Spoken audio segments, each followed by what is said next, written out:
राम से बैर किए हो, जगत जननी को उठा के बैठे हो। अभी भी गनीमत है, यू टर्न ले लो, जानकी जी को राम को दे दो और भजो राम हो ये कल्याणा, राम को भजो तुम्हारा कल्याण हो जाएगा। तो रावण गुस्सा नहीं किया। और वैसे रावण का स्वभाव था कि उसको जो समझाता था उसको थप्पड़ मारता था, लात और तमाचा मारता था। पढ़िए रामायण, जो जो उसको समझाने की कोशिश किया है सबको लाते मारा से देखे भाग यहाँ से। लेकिन कुंभकर्ण को क्यों नहीं गुस्सा हुआ, जानते हैं क्यों? क्योंकि जानता था ये काम का आदमी है, काम का आदमी है। माल्यबंध को तमाचा मार दिया था, बुढ़ा था वो, विभीषण डरपोक था, उसको भगा दिया घर से। जानता था कायर किसी काम का नहीं। सचिव सभीत विभीषण जाके, सभीत माने डरपोक, रावण खुद जानता है कि सचिव सभीत विभीषण डरपोक है वो ऑलरेडी, तो वो भगा दिया उसको। लेकिन कुंभकर्ण रावण के बहुत काम का आदमी है, और कुंभकर्ण का पावर वो जानता है वो रावण, कि अगर ये कहीं राजी हो गया ठीक से तो ये अकेला ही काफ़ी है सबके लिए, अकेला ही भारी पड़ेगा ये। तो जानबूझ के वो सब सुनता रहा, वो समझाता रहा जानकी जी को दे दो और राम की शरण में चलो, राम को भजो, राम को भजो। ये बातें रावण कभी सुना नहीं किसी मुँह से आज तक। जो समझाया है कि जानकी जी को दे दो, उसी को तमाचा मार दिया खिंच करके। तो इसको नहीं मार रहा है, जानता है कि अभी ये अभी खाली कह रहा है ऊंची ऊंची बातें, अभी ये मेरी बात मान लेगा। हाँ, फिर रावण ने इशारा किया कि भाई साहब सो के उठे हो, बड़ी बदबू आ रही है, जाओ पहले तुम कोलगेट करो, खुला करो, बहुत बदबू कर रहे हो। उसको भेजा कोलगेट करने। अब इधर रावण ने इशारा किया अपने बावर्चियों को, काटो भैंसा इसके लिए। सैकड़ों भैंसे कटवाए और हजारों घड़े दारू के, और सब डाइनिंग टेबल पर चकाचक भैंसा दारू लगा दिया। उधर वो मंजन करके वापस आया, इधर सब डाइनिंग टेबल रेडी भैंसा दारू से फिट। और कुंभकर्ण रावण ने कहा भाई साहब ब्रेकफास्ट रेडी, ब्रेकफास्ट लो। अब कुंभकर्ण पा गया भैंसा दारू तो शुरू किया खाना। और गोस्वामी जी कहते हैं महिष खाई, भैंसा खाया, और करी मदिरा पाना। और अभी अभी जस्ट कह रहा था कि भजो राम, अभी जस्ट बोला था 2 मिनट पहले, और भैंसा दारू अंदर गया तो गरजा बजरा घात समाना। महिष खाई करी मदिरा पाना, गरजा बजरा घात समाना। कुंभकर्ण की बुद्धि भ्रष्ट हो गई। गरजा, भाई साहब मैं अभी जा रहा हूं और राम को और उसकी पूरी सेना को मार के अभी आ रहा हूं। रावण ने कहा ये है भैंसक कमाल, अभी बोल रहा था भजो राम, अभी कह रहा है जा रहा हूं अकेले राम को और लक्ष्मण को सबको मार के आ रहा हूं। ये मानो इस कथा का संदेश है ये कि अंट संट भोजन, अभच्य भोजन जिसका होता है, अभच्य भोजन, अभच्य भोजन का और कोई दुष्परिणाम नहीं है, बस एक खाली दुष्परिणाम होता है, इंसान के विचारों को ये गंदा भोजन तुरंत ही भ्रष्ट कर देता है। तुरंत ही भोजन का सीधा अटैक इंसान के विचारों में पड़ता है। जैसा खाओ अन्न वैसा होए मन। और मन माने क्या होता है? मन माने कुछ और नहीं, विचार, विचार ही तो मन है। अब भोजन का सीधा अटैक इंसान के सोच पर होता है। इसलिए अगर सोच को ठीक रखना चाहते हो, विचारों को ठीक रखना चाहते हो, तो सबसे पहले अपने भोजन पर काम शुरू करो। भोजन बिल्कुल शुद्ध होना चाहिए हमारा सबका। आहार शुद्ध हो, गीता कहती है, तब सत्व शुद्ध हो, तभी आपका मन शुद्ध हो पाएगा। और भगवान कहते हैं निर्मल मन जन सो मोहि पावा, जिसका मन शुद्ध है वही मुझे पा सकता है। और मन की शुद्धि डिपेंड ऑन, मन की शुद्धि डिपेंड ऑन भोजन की शुद्धि। भोजन शुद्ध नहीं है तो मन शुद्ध होगा नहीं, होगा नहीं और नहीं होगा किसी भी शर्त पर। इसलिए मन को ठीक करना है तो सबसे पहले रसोई घर पर काम। और माताएं बहनों से बहुत मेरी विनती है, आप लोग जाग जाओ, समझ जाओ एकदम। अगर देश को बचाना चाहती हो, अपने घर वालों की विचारधारा को ठीक करना चाहती हो, तो अपनी रसोई घर पर बिल्कुल स्ट्रिक्ट काम शुरू करो, टाइट होकर, सख्त होकर के, कि हमारे किचन में भगवान का प्रसाद बनेगा। आज के बाद भगवान का भोग बनेगा खाली बस। और ऐसे न माने तो भगवान की मूर्ति रखो घर में, एक मूर्ति ले आओ कहीं से, हम मूर्ति रख करके और अपने घर में टाइट होके बोल दो कि हमारी रसोई घर में भगवान का भोग बनता है रोज। अब भोग के भाव से खाना बनाना शुरू कर दो खाली बस, कि भगवान का भोग लगाऊंगी मैं। तो जो अंत संत बनता है सब बंद हो जाएगा। टाइट हो जाओ थोड़ा सा, और मामले में लड़ जाती हो। कितने मामलों में संग्राम करती घर में जान। कई लोग देखो ताल ठोकते हैं, हमें से दिन भर ताल ठोकते। जौन हम कहेंगे वही होगा। जहां जब इतने मामलों में सख्त होती हो तो एक मामले और सख्त हो जाओ कि हमारी रसोई घर में आज के बाद ये सब नहीं बनेगा। आपको खाना है तो बाहर से खा के आओ। जिसको खाने का शौक हो बाहर जाओ, बहुत बिक रहा है। बंगाल में कोई कमी है? बंगाल में पूरी मंडी लगी है, जाओ खाए खाओ बाहर से। हमारे किचन में नहीं बनेगा, साफ सी बात।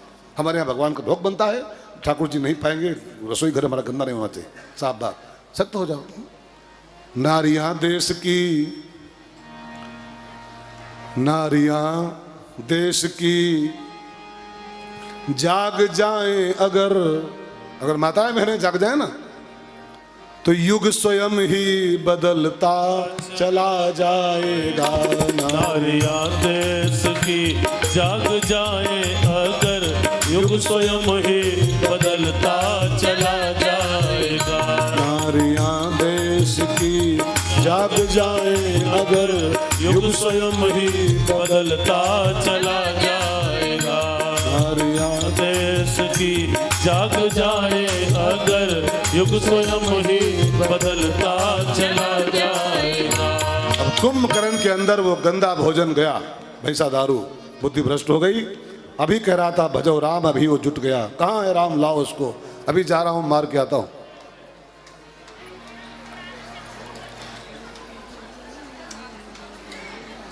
इतना हल्ला करोगी तो कथा कैसे हो पाएगी? हल्ला जिन करा,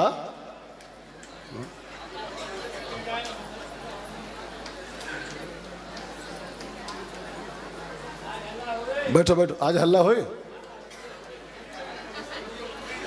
आज हल्ला होई तो हम जा रहे हैं।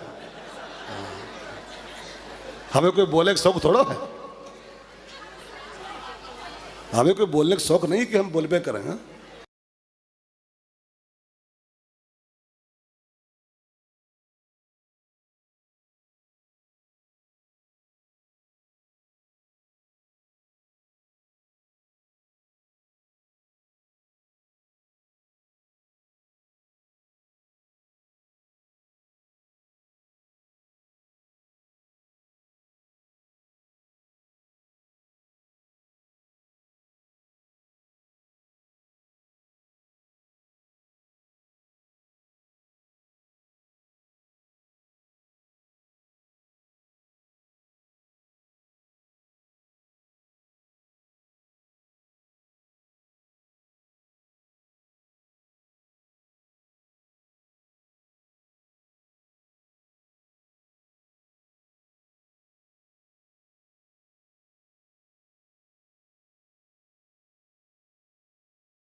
औरों को पिलाते रहते हैं और खुद प्यासे रह जाते हैं, और खुद प्यासे रह जाते हैं। ये पीने वाले क्या जाने पैमानों पे क्या गुजरी है, गुजरी है दीवार। चलो इसी बहाने गाना हो गया 2 लाइन का। तो बात चल रही थी, कुंभकर्ण दारू पारू पी के फिट हुआ, बुद्धि भ्रष्ट हो गई, अकेला ही चला।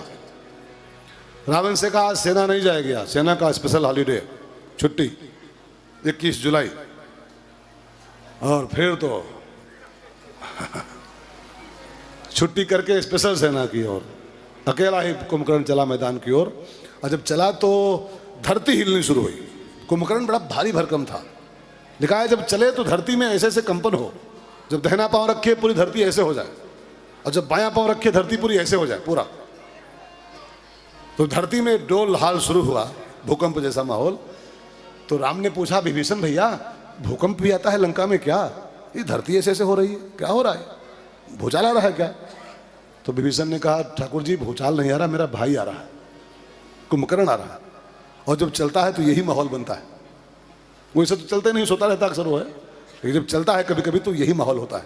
लगता है रावण ने उसको जगा दिया है, वही आ रहा है। और प्रभु जी अगर आप कहो तो मैं अपने भाई से मिल लूँ। युद्ध के मैदान के पहले मिल लूँ। कोई यहाँ एंट्री कर जाएगा तो खाली मारपीट शुरू हो जाएगी। अब मेरा भाई है, बड़ा भाई हमसे है।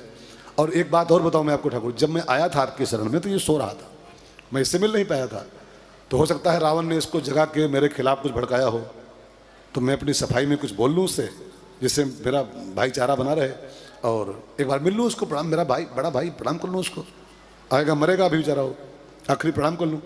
तो राम ने कहा जाओ मिल लो, मिल लो। अभी विभीषण जी राम की आज्ञा पाए, फटाफट भागे।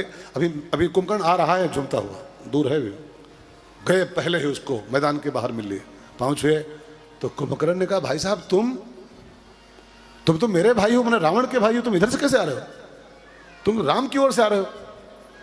तो विभीषण ने पूरी कहानी सुनाई कि भैया मैं बहुत समझाया रावण को, बहुत समझाया, लेकिन वो नहीं माना, उल्टे लात मार के हमको भगा दिया लंका से। और जब भगा दिया तो मैं राम की शरण में आ गया।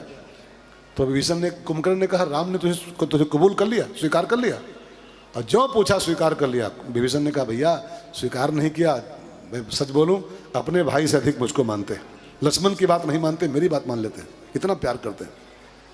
और जो विभीषण ने कहा राम ने मुझे कबूल कर लिया है, मैं राम का बन गया हूं, तो जानते हैं क्या हुआ? खूब भरपेट दारू पिए था कुंभकर्ण, लेकिन तब भी वो इतना सावधान था, उसने विभीषण को तुरंत उठा लिया, धरती से उठा लिया और उठा के विभीषण को लगाया अपने गले से। और जानते हैं क्या बोला? धन्य धन्य तय,